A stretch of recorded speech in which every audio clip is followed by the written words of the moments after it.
шөлде өмір сусыз болмаған. Жаңағы су өмір дейді ғой.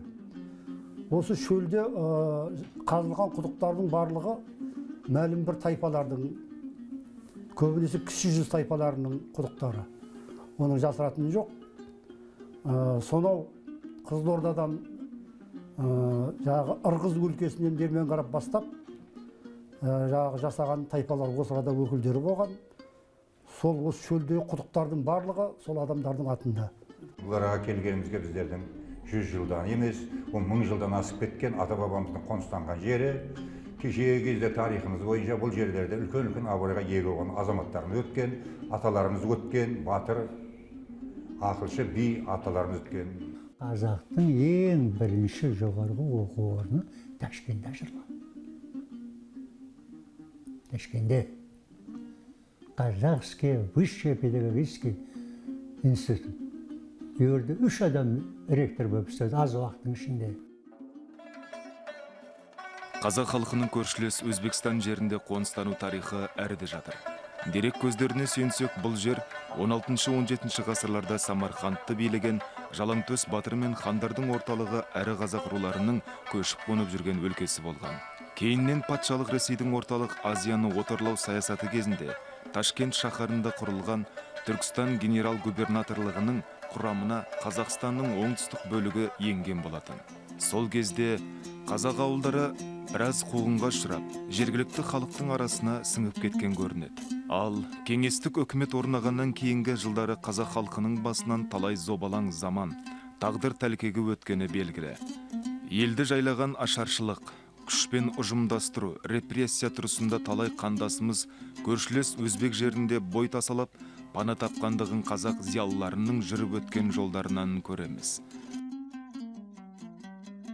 Найзасының ұшы қайырылғанда да, тұлпары ақса майырылғанда да, арыстарынан айырылғанда да жасқанып жаудан ықпаған қазақ. Десекте Қазақстанмен іргелес жатқан елде ағайындарымыз аз емес. Әлем бойынша сыртта жүрген қазақтардың ең көбі Қытайда десек, одан кейінгі орын өзбек жерінде тұрып жатқан бауырларымыздың еншісінде тұр. Мұндағы қандастарымыздың саны 1,5 миллионға жуықтайды. Олардың дені Қарақалпақстан автономиялы республикасында, сондай-ақ Ташкент, Жизақ, Бұхара, Науаи облыстарында шоғырланған. Өзбекстанның солтүстік батысында орналасқан Науаи облысының өзінде 50 мыңға жуық қазақ бар. Олар Кенемих, Үшқұдық, Тамды аудандарында қоныстанған. Бұл ел ескі тарихта Тауелібай деп аталған.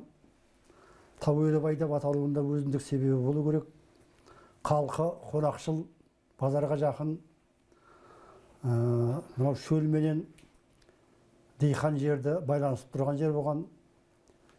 Сондықтан да бұл жердің халқы өзінің ескі қазақ салтын сақтап қалған, қаймағы бұзылмаған. Қазақ қайда жүрсе де өзінің салт санасы мен әдет ғұрпын жоғалтқан емес. Бабалардан келе жатқан ұлттық құндылықты көзінің қарашығындай сақтап отырған Өзбекстандағы ағайындар келін түсіріп, өрісін кеңейткен қуанышын тойлап жатты. Ағайын бір кәдеге жарайын, бет ұлашып келіннің көрімдігін алайын. Жылқы берсең бие бер, кем болмасын түйеден, қой берсеңіз ағынан болмасын және. Келін түскеннен кейін, бетін ашқаннан кейін үлкен аталар, әжелер осының қолынан шай ішеді. Жаңа енді балам шайды мынандай жай әдемілеп, асықпай, кітті ғана аталарының несінен алып. Осы дәстүрді үлкен кісілер ішеді. Бірінші келін аталарының өзінің сүйікті атасы, әжесі болады, енелері, онан кейін жақын жуықтары, туыстары осы келіннің қолынан шай ішеді. Қазақ халқының салты бойынша келін шай бұл жаңа түскен келінге үлкен жауапкершілік жүктейтін, әрі оның төзімділігіне сынмен қарайтын сәт. Рәсімнің соңында көпшілікке биязы мінез көрсетіп, шайды баппен құйған келінге қариялар ризашылық білдіріп, батасын береді. Осы келген келіннің қадамы қайырлы болсын, құтты болсын, өніп өссін, өзі де өніп өскен жерге келіп түсіп тұр. Халқының қалаулысы, елінің елеулісі болсын. Бақытты, дәулетті, малды жанын қатарының алды болсын.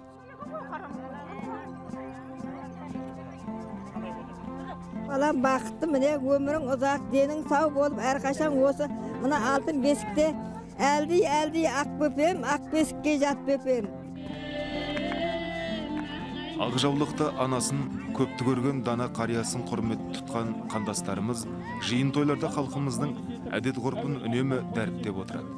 Әсіресе жиналған қауым алдында және дастархандағы табақты иіліп алғанда жасалатын жас келіннің сәлем салу салтының орны бөлек.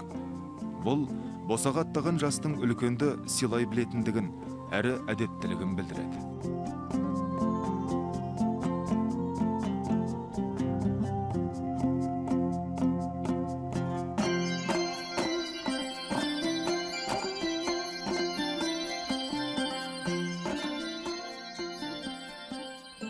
Ұлын иә қызын қияға қондырған қазақ халқы бала тәрбиесіне ерекше мән беріп отырған. Үшқұдық ауданына қарасты Мыңбұлақ ауылында 157 отбасы тұрады екен.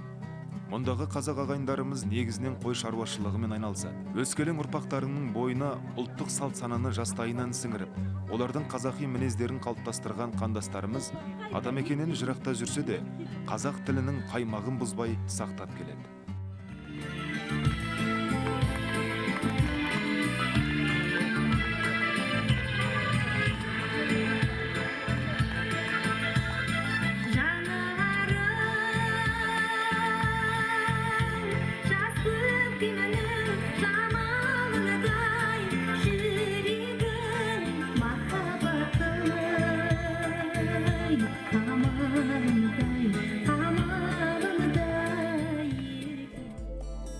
Композитор Шәмші Қалдаяқовтың тамды аруы тап осы ауылда дүниеге келген екен.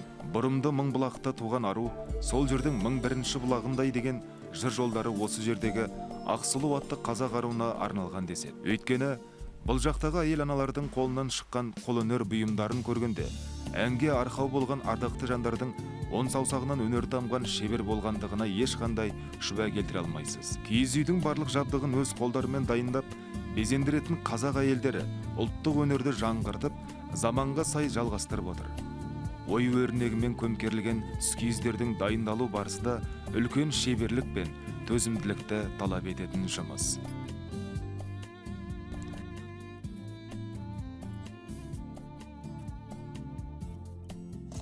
Біздер күз айында қой қырқымда киіз маусымы басталады, сентябрь айында. Ақшыл қойларды қырқып алып, соны бірінші сабаймыз, одан ыстық су қайнатып, соны басамыз, қарпимыз, сөйтіп пішіп, осы киіз үйімізді жабдықтап отырамыз. Текемет басамыз, мына төселген текеметтер бойынша іргелік бар, барлық осы қойдың жүнінен болады да, бояймыз оны. Әйтір сөйтіп, бәрін осы әшекейлеп отырамыз. Кезінде Өзбектің атақты Ялла ансамблінің орындалындағы Үшқұдық әні кеңестер одағына кеңінен тарағаны белгілі. Сол атақты Үшқұдық ауданында біздің қарагөз қандастарымыз тұрып жатыр. Жергілікті халықтың 50%-ын қазақтар құрайтын шағын қалада негізінен алтын кені қазылып, тұз өндіріледі екен. Территориясы жағынан ең үлкен аудан болып табылатын Үшқұдықта бірнеше өндіріс ошақтары бар. Солардың бір қатарын қазақ азаматтары басқаратындығы көңіл қуантады. Өйткені сыртта жүрген ағайын өзінің ұлтына кір келтірмей, еселі еңбекпен биік беделге ие болып отыр. Ал аудан іргетасының қалануына қазақтың ауқатты азаматының рөлі мол болған. Үшқұдық бар. Ол осы жердегі әйгілі бай Майдабек байдың құдығы болған. Сол Майдабек байдың малынан өз еркінен бергеннен осы ауданда 1926 жылы 3 жақ серіктік құрылған. Міне осы Тамды ауданының ашылуында, Үшқұдық ауданының ашылуында Майдабек байдың рөлі өте күшті болған. Қазақтан шыққан танымал тұлғалардың жақын жұрағаттарын өзбек жерінен де кездестірдік. Бұл кеңестік заманда комсомол жетекшісі болған жалынды жас қайраткер Ғани Мұратбаевтың аталас шөбересі болып келетін ардақты ана Шаргүл Рыстығұлова. Қызылорданың Қазалы ауданынан осы жерге келін болып түскен ол Өзбекстанда білім алып, 35 жыл ұстаз болған. 2 ұлынан 6 немере, 3 шөбере сүйген зейнеткер бүгінде немересінің қолында тұрып жатыр. Өзінің шыққан тегін ұрпақтарына үнемі айтып отыратын қария, балаларының да сол азаматқа ұқсап биікке көтерілгенін қалайды.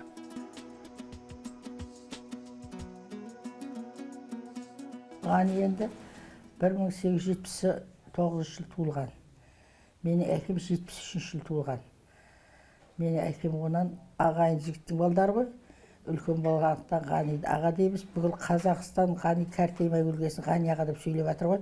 Ата деп айтпаймыз, Ғани аға деп сөйлейміз деп. Ол енді арғы бабаларымыз туыс, Ғанидың өзінің ет жақын туысынан ешкім қалмаған. Үшқұдықтағы қазақ мәдени орталығының төрағасы Қайырбай Дымбаев. Осы жерде туып өскен ол ұлттық құндылықтарымызды насихаттап, мұндағы қандастарымыздың басын қосып жүрген іскер азамат. Отбасында ұлттық өнерімізді жоғалтпау керектігін балалары мен немерелеріне күнделікті айтып отырудан жалықпайтын Қайырбай Жұмағалұлы атамекеннен алыста жүрген әр қазақтың жүрегінен тіл, дін, салт сана ешқашан өшпейтіндігін айтады.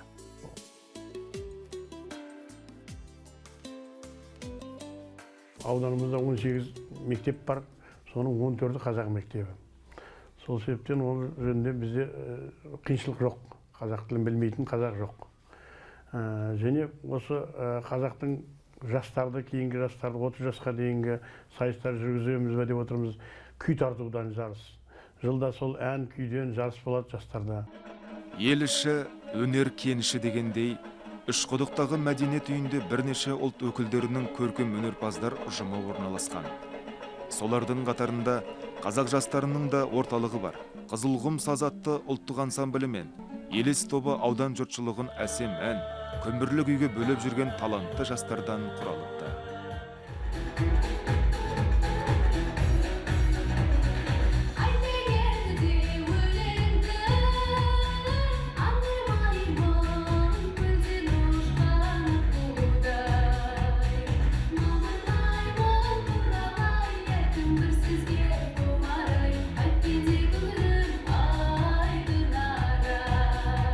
Үшқұдық ауданында және де көршілес тамды аудандары бар. Сол аудандарға әр мейрамдарда, әрбір жаңағы нелерде біз концерттік бағдарламамен барып концерт қоямыз. Біздің мәдениет сарайымызда өнерпаздардың көпшілігі көп деген шет мемлекеттерде ән фестивальдарда, байқауларда жүлделі орынға ие. Осы бірнеше жылдан бері конкурстарда қатынасып, осы халықтың алдында осы мәдениет сарайымыздың қазақ өнерін жоғары деңгейде ұстап келе жатыр.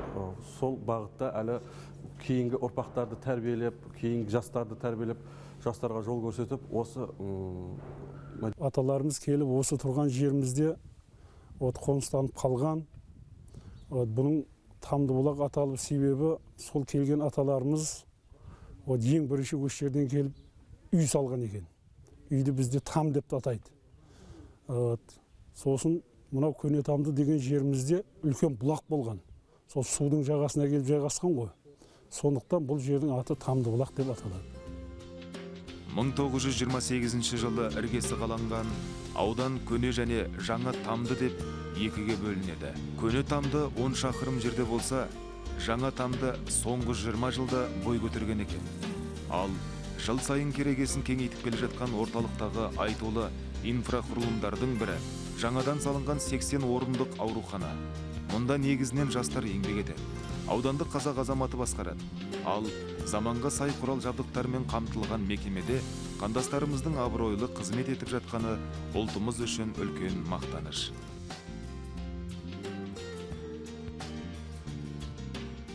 Осы жерде өзіміз мектептен оқыдық, кейін және институтта оқыдық, клинический ординатура, бакалавр барлығын оқып, қазіргі күнде осы ауданымызға қайтып келіп, осы жаңа тамды өмірінде жұмыс қызмет атқарып жатырмық. Міне 7 жыл Бұхара облысында оқып келдім бакалавр бойынша. Одан кейін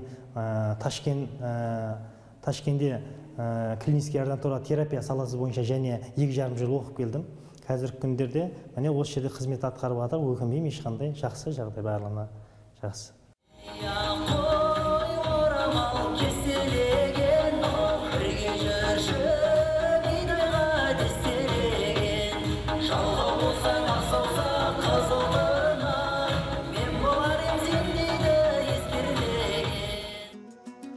Бұлақтан кіріп бойдалар әсем әммен тәтті күй деп, ұлы Абай айтқандай қазақ халқы қашанда даласын думанға бөлеген халық. Сондықтан тамды жерінен ұлттық өнерімізді дәріптеген талай қазақ баласын көрдік. Бәрде ата жұртқа деген асқақ сағынышын, күмбірлік күй, жүректің құлын шертер сазды әнімен жеткізіп жатты.